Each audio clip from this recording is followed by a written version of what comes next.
Welcome to another edition of Song Breakdown with Madecipha. I am Eidolon. Welcome to the album Cut Your Losses, the song, The Obsession.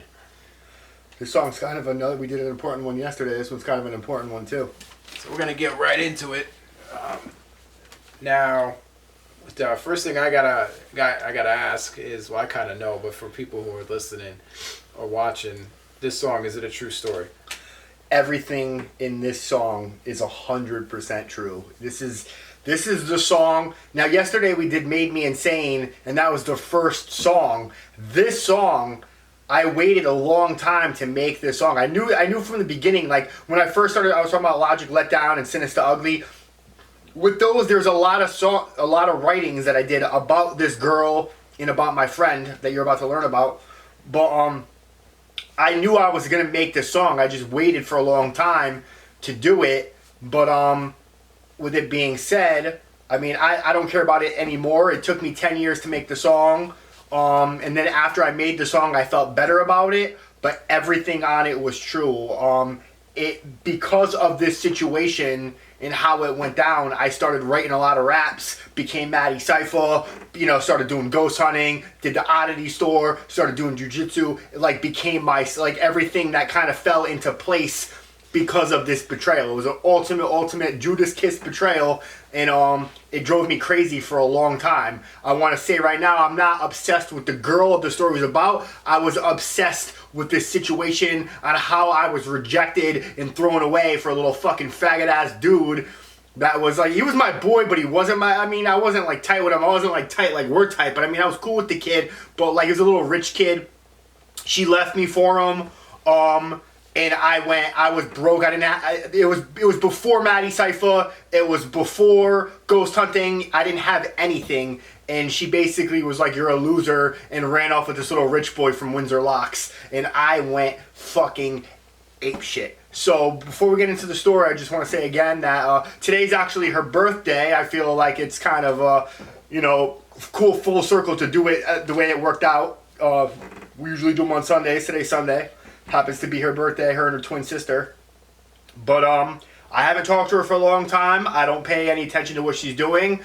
All I know about her is that she's a cop in a town that I'm not going to mention, because then you'll be able to find out who she is, and I want her to have privacy, and I'm not going to say her name. But with that being said, everything in this story, it's a long song. It's like a 5-6 minute song. Everything in it was true. When was it written, recorded, and released? Okay, so I wrote this around 2012. It was originally going to be on an album called Devil in the Mirror. There was a song, there was the first recording of it. When I say at the end, go cut your losses, it said Devil in the Mirror. That was on YouTube for a little while. And then I changed the name of the album to Cut Your Losses because it was more fitting. Because I had that. I had a few other songs on there that were about cutting your losses and letting things go, whatever like that. That I changed the name to it. So it was written 2012. The CD came out in 2014.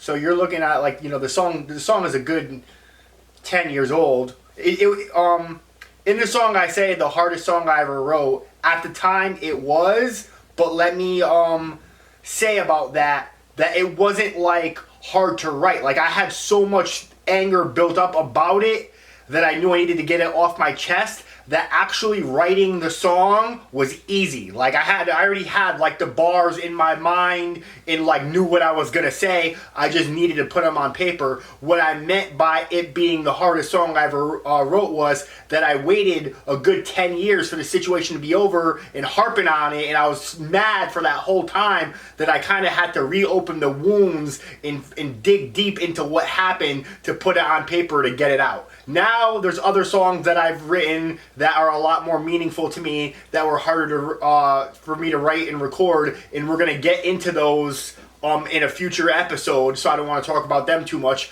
But at the time of this song in 2012, this was definitely the craziest, hardest song. I knew it was coming for 10 years, and I finally was all right, now's the time to do it, and I did it. I have no idea if she heard it. Her sister heard it, her brother heard it. I think she was refusing to listen to it, which is fine. I don't listen when people diss me. I never heard the Fury diss Holocaust, which has been 10 years. I never heard it. I never heard when Freeze dissed me. I've never heard that song. I don't pay attention when people diss me. So it doesn't surprise me if she's never heard the song or not. But I think, deep down in my heart, I think one day at her apartment, she went on YouTube and she probably listened to it. I don't know for sure. I have no contact with her. But yeah, everything was true, and it was, it was written and recorded in 2012, and it came out in February 2014. Let's talk more about seeing the dude at Hollow Wicked and what that was all about.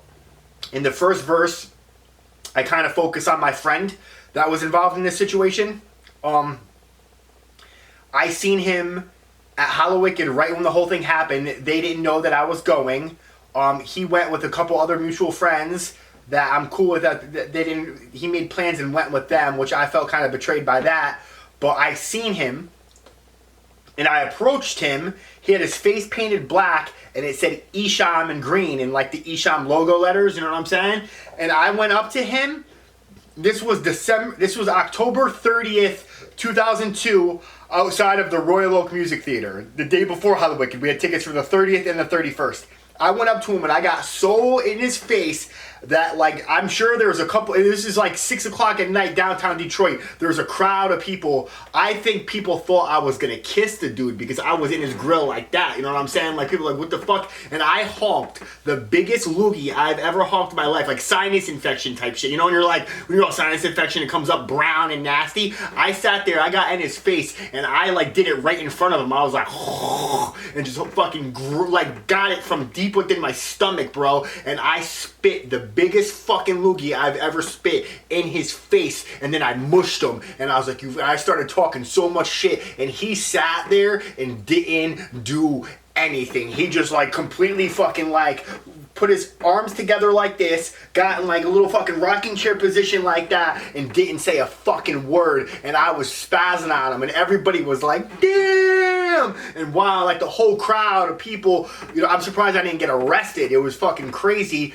And then, like 10 minutes later, I got time to line up to go into the show.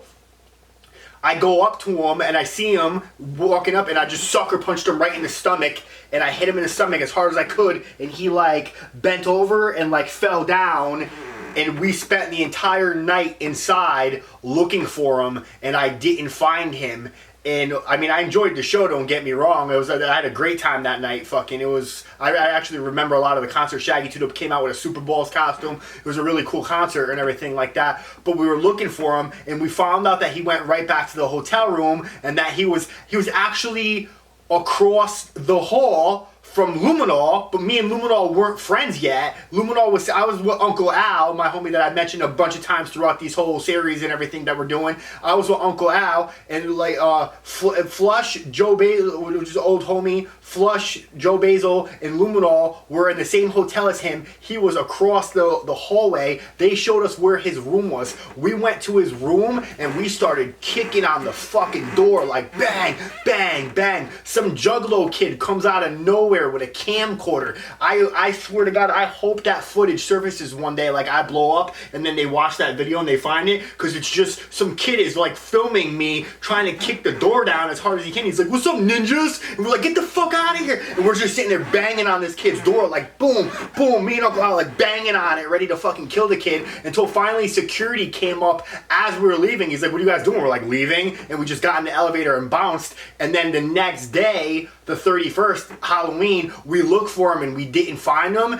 And it turns out that Joe Basil and Flush and those people told me that the kid thought that he set them up, that they set him up, and that he freaked the fuck out, and he called up his mom, and his mom drove from Windsor Locks, Connecticut, 17 hours that night on the 30th, all the way to Detroit, picked him up and took him home, and I have never seen him again. That shit was 20 years ago. He has not been to any ICP concerts. He has not been to anything. I heard he went to Anybody Killer autograph signing with his father, knowing I wasn't going to be there because I'm not really a fan of Anybody Killer. I never really cared for him. So he went to that, but I've never seen him at Jedi Mind Tricks. I've never seen him at any underground hip hop. I go to R.A. the Rugged Man in New York, Rhode Island. Like, we listen to the same kind of hip hop. He has not been to anything. So yes, at the time I was mad. This little fucking rich, dorky, wormy ass motherfucker stole my girl. And at the same time, I took his soul. And I was like, I flat out said to him, I'm like, I hope that pussy was 5 stars every single time you hit it, because you gave up everything you liked for 20 years. You've been afraid of me and have not gone to anything. I mean, I don't care now. If I seen him, I'd probably laugh it off. I mean, like, I'm doing songs with, like, he got the Isham across his head. We did 2 songs with Isham. You know what I'm saying? Like, I won. I won. Like, yeah, you stole Anita from me, or I wasn't going to say her name. You stole the girl from me. But, I mean, I got, like, how many bitches have I banged? You know what I'm saying? Like, I get girls flyer than her all the time. It's not like a thing anymore. You know what I'm saying? Like, it's cool. You got it for a little while. I was happy when they broke up, for sure. They were together for a little while. In the song, I said, every day I felt sick. When they finally broke up, I was happy about it.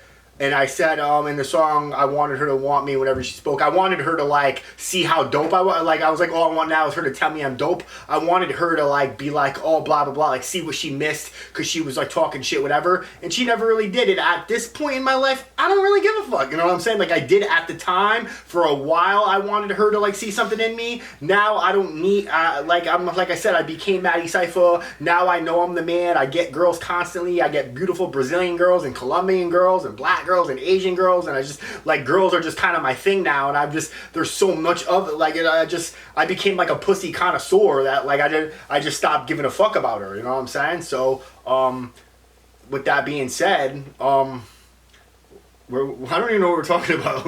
We're just going off. This is a big story. This is a big one. Our question 5, do you have any contact with her or her brother? Not had any contact with her. For a little while, her sister was copping trees off me. But we had, like, a fallout because she was like a drag-on groupie, and, like, I wanted to do a song with him, and he wanted way too much money, and I was like, nah. And I don't know how that turned into me and her not being friends, because she was cool. I was friendly with her, but... Why do you tell them who what? Her brother, what? Her brother is, we mentioned it before, her brother was the founding member of Modify Psi with me and Luminol in the group called did I say that already? Modify Psi. His name was Benny Bloodshot. He stuck around for a little while. We cut a 3-track demo with him, and he was good. Yeah, I thought he was really talented, but he got, like, I don't know what happened. He started fucking with pill. I don't know what. It's not my business to tell his story, but he started doing stupid shit. And he didn't want to be in the group anymore, and me and Adam went and did it without him, and he wasn't on the CD other than a 3-track demo that we did at this dude's from the 100 Demons house. Mike Z from 100 Demons, we cut a 3-track demo, and after that, I mean, he went his own way. I never really did a professional song, like a dope song with him. A couple times throughout the years. He did a couple live performances. He did do a couple live performances. We're going to get to that in a second. Because I mentioned that in the fucking song. So you said every night I stick a different broad. Yeah, just mentioned that. Like, so I went from, like, you know, being this dorky dude that didn't have anything. That was like, she liked me when I was like a complete total dork, when I wasn't Madecipha or whatever. She was all into Detroit rap. We met. So I met this girl. It was right after 9/11 happened. 9/11 was yesterday, so it's been 20 years now. I remember the day she walked in TJ Maxx with her sister. They're identical twins. They wore their hair different. I liked her from the fucking get-go. There was a kid named Christian, a Puerto Rican kid, and I was like, I like that girl. And I was like, I'm going to try to become friends with her. The sister only fucks with, like, hood ghetto dudes, you know what I'm saying? She took a liking to me, and we started becoming friends for a while. Around September, talking about, she knew a lot about Detroit hip hop. She knew who Paradigm was. She knew, like, a lot. Her knowledge for Detroit hip hop. She was really into Eminem and stuff like that. But she knew, like, a lot about ICP. She was actually, like, pretty cool and smart. And she's a very good artist. In the song I mentioned that she was doing tattoos. she stopped doing tattoos, and like I said, she became a cop, which should I have no problem with cops. I train jiu-jitsu with a lot of cops. All my favorite guys in the gym are cops. I hang out with the cops. I mean, I'm cool with cops. I don't ever say anything bad about cops in my music, so I'm not a fuck the police kind of guy, so I don't care that she became a cop. I was just like wanting her to still do art because she went to Pier. She was a very, very talented artist. I don't really know what she's up to. I don't go to her page. We went to her page the other day to because he wanted to see what she looked like now, because it's been 20 years. He was around when I dated her. She gave us the Multi-Killionaire CD. We drove around in the clips listening to Nada's Multi-Killionaire for a while, whatever. I mean, he was around when I dated her. Me and Eidolon only go back to 98. I mean, me and him go back a long time. He almost got beat up again today, by the way. He was being a little fuck. But we were talking about we almost got into a fight yesterday. We almost got into one a little while ago. But he known her for a while. She was like 17 when I dated her, and I was like, 19, 20. She had like frizzy hair, and I was like, yo, she's kind of hot now. I mean, she's a good looking girl, but all I do is date good looking girls, so I'm not like trying to big her head up or nothing like that. Like, all my girlfriends have been kind of like blazing. So that's what I'm saying. Like, we looked her up on Facebook. I don't even have a Facebook, and she was a picture of her and her boyfriend. And in the song, I said she dates Jersey Shore guys, and that dude totally was a Jersey Shore guy, was he not? Like, yeah, I mean, it's cool. I mean, if she's happy, I'm happy for her. I don't care who she's dating or whatever the case may be. I'm just saying she wasn't giving me the time of day. When I met her, I had like sloppy dreads. I shaved my whole head. I took her to prom. She gave me the time of day when I was a loser, but she didn't give me the time of day after I became Madecipha. Like when I became who I am now, the man with the oddities and all tatted up, and fucking the jiu-jitsu and the studio and all the writings and whoever I worked with and my whole persona with the art and the grave rubbings and the ghost hunting and everything. She didn't really give too much of a fuck. She was a very difficult person to impress, and after a while I kind of like stopped caring. I wanted to impress her, and it never impressed her, but like it impressed everyone else. Like yesterday I told the story about my first groupie. I was working at Toad's place and rapping. I was doing a lot of shows there because I worked there, so I was getting big name shows. I started getting laid like constantly. It was kind of debaucherous. To be honest, it was kind of disgusting. I'm really lucky I didn't get like herpes or like anything really fucking bad. You know what I'm saying? Because I was fucking smashing like every fucking other day, bro. I had a new chick every week, and I worked there for like 5 weeks. It was absolutely fucking disgusting. I was cheating on all my girlfriends. I could not keep my dick in my pants if I like tried. But I went from like sweating this one girl to having like a million girls, and I was like, what's the fucking point of like, I'll make that trade any day of the week, get rid of her for all them. So that's kind of like what in the song, when I like every day I stick a different broad, like is kind of working at the club. I mean, it was like taking candy from a baby. And then when I stopped working there, Tinder came out, and I fucking killed it on Tinder. So it was just kind of, and like I said, I had girls like, oh, you're Madecipha. It was just I know I'm not like a big name rapper, like I didn't blow up, but I have a name in the underground, and I'm very talented. I'm a good looking guy. I have an image. Getting pussy became very easy once Madecipha was born.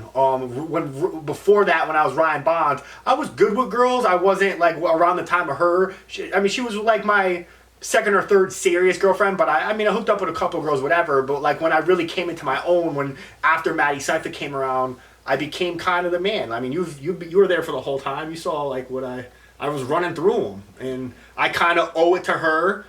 If she didn't do what she did and that whole situation didn't happen, none of that would have been possible, because it made me like, I started rapping, and then I got the confidence, and then I just knew how to, it just kind of, what's the next question? Enough of me fucking with bitches. I'm just thinking, when I met you, you were jumping off your roof with a tack bat, yeah, doing wrestling in the backyard. Yeah. That was before Madecipha. Did you really put a curse on her? No, in the song I was like, I put a curse on her and fuck whatever. I was just trying to talk shit and be angry.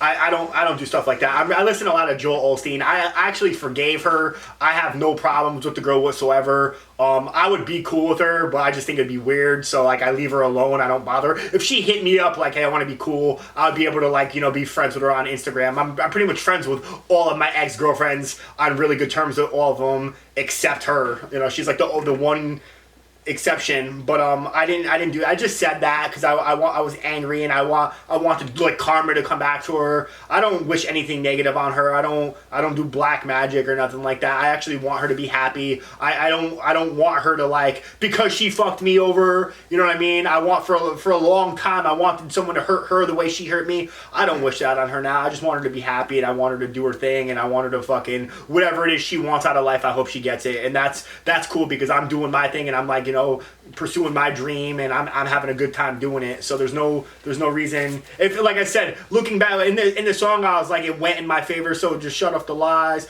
or whatever. Like in the hook, I talk about like fuck hating this girl. I forget exactly what I said, but basically I was mad for a long time when it happened. I went crazy and then I started rapping. If that situation didn't happen, I wouldn't be where I'm at now. It's hard to hold a grudge on that when I've found so much success and so much good things have happened because of that it would be kind of stupid to like not thank her. Like if anything, if I saw her, I'd probably be like, thank you. You know what I'm saying? Like that's like, all right, so when Judas was Jesus' homie, right? When he gave him the kiss on the cheek and notified the Romans and they killed him, whatever like that, Judas felt bad for over 30 pieces of silver or whatever. He eventually killed himself over it. And in response, Jesus was killed. But if that didn't happen, Christianity as we know it wouldn't have happened.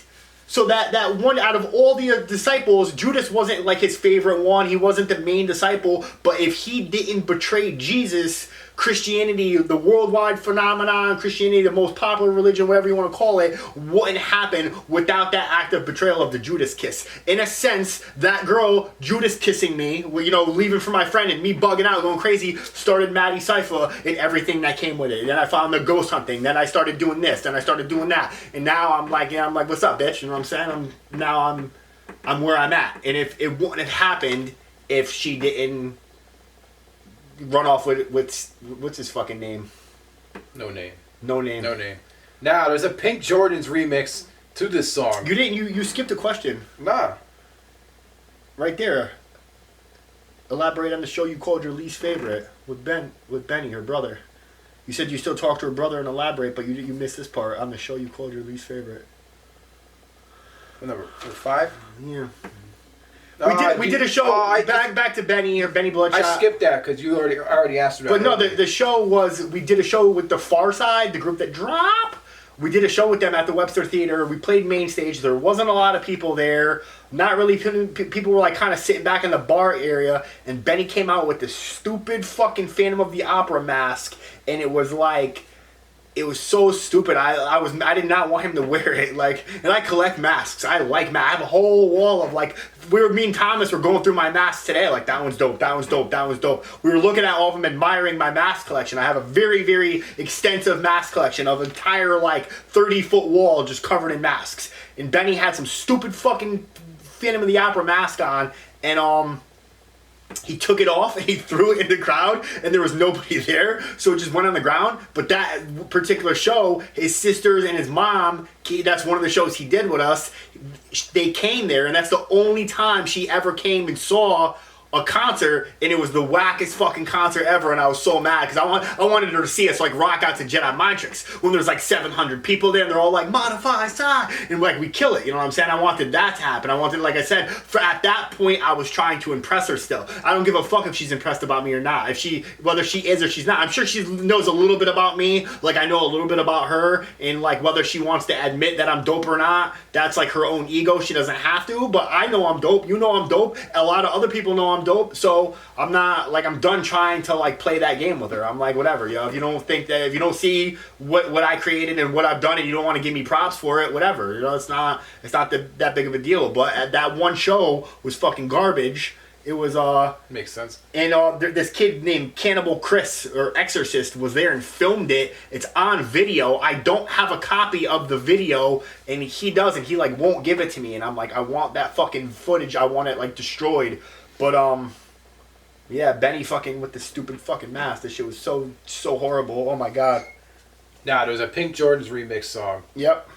Who made it and what? This is what I'm gonna say. Shout out to my man Miggs, the remix king. I have a whole remix album that came out years after this, like 2017. We're eventually gonna get to that album. He did the entire album. He took a bunch of my old songs, remixed them and everything like that, and we made a remix to this. Mix is very talented when it comes to making remixes and stuff like that. Yeah. I don't know if it was a sample or if it was composed. I don't know. I have to ask him. I'm really not too sure. But it was a remix of this, and we called it the Pink Jordans mix. And I'm gonna end this with this: the kid from Windsor Locks was a rich kid. I collect specimens. I collect masks. I have 12 two-headed turtles. If you don't think that shit is dope, you're fucking bugging. You know what I'm saying? Like I'm fucking the illest. You know what I mean? Like I got my shit going on. His thing was he had a whole bunch of money. He collected Jordans and Nikes. He like writes for like Nike magazine and stuff like that. He's all like, he's a sneakerhead. He's like big into sneakers. And I never give a fuck about sneakers. I just wear some, what are these? These are like black fucking, I never had a girl come up to me, look at my feet, and she's like, oh, you're not getting a blowjob because you don't have Jordans on. I mean, I could go to a club with some fucking Walmart sneakers on and still pull a chick. You know what I'm saying? Like, I never ever had to worry about my foot game. I mean, I got some like Skechers on. I spent like $70, $80 on sneakers, whatever. But I don't, because of this fucking douchebag, I don't wear Nike and I don't wear Jordans. I completely boycotted them for the last 20 years. I don't fuck with Nike or Jordans. And he was trying to like impress me with his sneaker collection, and he had a pair of pink Jordans. And I'm like, what the fuck do you have pink Jordans for? He's like, oh, these are limited edition. I'm like, bro, they're fucking girl Jordans. I'm like, they're girl Jordans. Like, what the... Why do you got girl Jordans? You know what I'm saying? Like, that's... I never fucking understood it, but... And for whatever reason, they started dating. She got a job at the Nike outlet in Clinton and was basically... He pimped that bitch. He played her, too. She played me, he played her. Because she just went to work to get him sneakers. And then, like, they were together for a little while. Like I said, I don't have no idea what the fuck happened or didn't happen or what was said. But that kid has been definitely afraid of me since 2002. You're talking, it's about to be Halloween 2001. So for this situation is 19 years old. It happened in August 2002. So it's almost 20 years old. And I have not seen him, heard from him, ran into him. I talked to her on the phone a couple times. We like tried to make peace. I didn't really want to be friends with her, so I like deleted her. I couldn't really handle it. It's a different time now. That was like, like 7-8 years ago. Now I do the whole Joel Osteen thing. I'm not saying I want to be friends with her, but at the same time, if circumstances were to present themselves and she was like nice to me, I would maybe be like, all right, we could be cool now. But she's probably never gonna see this because she doesn't listen to the song. She does. I don't know what, like, if she heard anything, if she hasn't heard anything. I know when I dropped the Made Me Insane demo that we talked about yesterday. I know when we dropped that, Benny had one and played it. And he's like, yo, I admit Ryan's dope. And she's like, yeah, he's pretty good. Like, I know she thought I was good then. So, I know that deep down, she knows I can rap. You know what I mean? I'm sure she doesn't listen to rap and she doesn't listen to me. She doesn't, like, listen to a bunch of songs or anything like that. But, I mean, it is what it is. It's been 20 years. It's fucking over and done with. This was like, if it wasn't for this situation and if it wasn't for this story, I wouldn't be Madecipha. I wouldn't be fucking rapping. I wouldn't be fucking hooking up with girls. I wouldn't be doing everything that I'm doing. Ghost hunting, fucking selling oddities, fucking grave rubbing. Like, just everything kind of like fell into place after that Judas kiss. But when it first happened, I was oh yeah, I forgot to tell the story. I almost burnt his house down. I was gonna kill this kid. Like, this kid almost died. He doesn't even realize how lucky. Tommy, I got in the car with Tommy and Joe Basil, and they knew where he lived. I didn't know where he lived. They went to his house once. They were gonna take me to his house. I had two glass Snapple bottles and I had rags. And we stopped at a gas station and I fucking put $2 on the pump and I filled the bottles up with gasoline and I fucking corked it with the like to make a Molotov cocktail. And they're like, "What are you doing?" I'm like, "I'm gonna throw him through his window." And I was dead serious too. I was like gonna fucking kill this kid. I was gonna kill his whole family. I'm like they deserve to die for being related to him. Like, I did not give a fuck. I was so mad that I was like, jail didn't matter to me, nothing. I was like ready to fucking kill this kid. And they got scared and they're like, "Oh, I don't remember where he lives." And they just turned around. And years later I hit up Tommy and I'm like, "Thank you for not taking me to that kid's house, because I probably would have burnt his house down, and I probably would have did 20 years in prison. And I, like, for the last 20 years that I've been doing Madecipha, hooking up with all sorts of exotic, beautiful women, making money rapping, being the man, I probably would have been sitting in prison over a fucking girl that doesn't matter to me at all anymore. You know what I'm saying? So that almost happened. I would never fucking get to that point now. I'd be like, whatever, fuck that bitch. That's all you. I'll go get a new one. That's like I'm kind of sociopathic when it comes to women. Like, I really don't care about girls at all anymore. This one, for whatever reason, at that time, kind of had bad anxiety. I didn't really have anything going on. I kind of freaked out about it. Now, if a girl plays me, I'm just like, you kind of played yourself. I'm gonna go get a new one. You know what I'm saying? Like, me and Kelly just broke up. I was with her for 2.5 years. I mean, I'm still talking to her a little bit. Like, we're still friendly, but I mean, I wasn't like that upset. I was like, yeah. Nah. I didn't really even care.